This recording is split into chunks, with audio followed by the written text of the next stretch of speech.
Мемлекет басшысы Қасым-Жомарт Тоқаев дана халқымыз қашанда анасын ардақтап, аруларын сыйлай білген. Бұл ежелден қанымызға сіңген асыл қасиет деп атап өткен еді. Қашанда өмір шырағы, отбасы берекесі саналатын аналарға көрсетілер құрмет ерекше. Соның бір дәлелі биылдан бастап күнтізбеміздің аналар күні мерекесімен толығуы.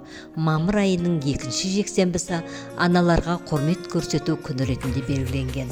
Бұл мереке аналардың мәртебесін нығайтуға арналған. Ананы қорғау мемлекетіміздің әлеуметтік саясатының басым міндеті саналады.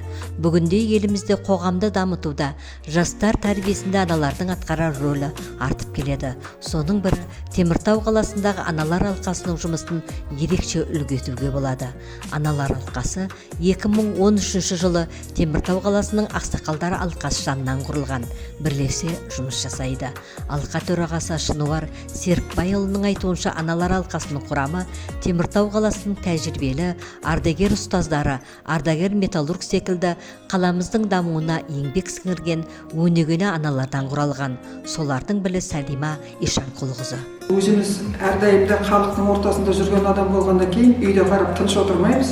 Қоғамдық жұмыстарға араласып жүрген адамдармыз. Қазақ тіліне, қазаққа деген біздің ұмтылысымыз, соған құрметіміз, сол үшін қазақтың мәдениеті, салт дәстүрі жоғалмасын деген неменен құрылған ұжымдар. Соның ортасында осы уақытқа дейін міне жұмыс істеп келе жатырмыз. Аналар алқасын көп жылғы тәжірибесі бар ұлағатты ұстаз болған Қоңырша Әбдіқызы Мақатова басқарады. Теміртау қаласының ақсақалдар алқасы қаладағы қайбір игі істерге ұйытқы болып келеді. Әрдайым жастар арасында ұлттық құндылықтарымызды, салт дәстүрлерімізді насихаттау, ана тілін құрметтеу секілді патриоттық тәрбие беру жұмыстарының бел ортасында келеді. Қаламыздағы көшелер мен нысандарға халқымыздың белгілі тұлғаларының есімдерін беру жұмыстарында осы ақсақалдар алқасы мен аналар алқасы мүшелерінің қосқан үлестері мол екені сөзсіз.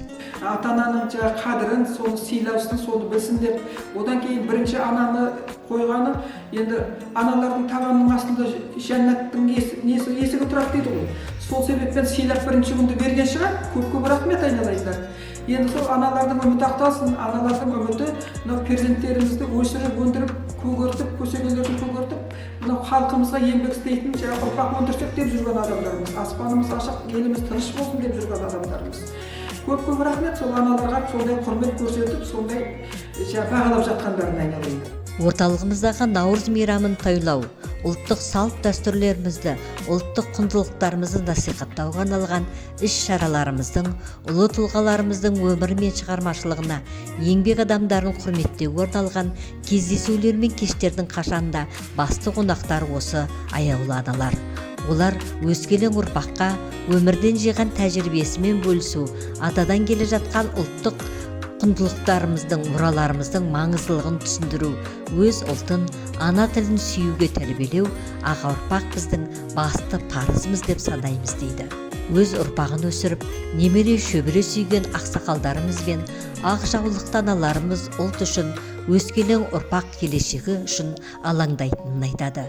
70-ті еңсеріп, 80-нің сеңгіріне шықса да аттан түспей, қоғам өміріне, жастар тәрбиесіне белсене атсалысып келе жатқан ардақты жандардың өмірі де, еңбегі де келешек жастарға үлгі өнеге.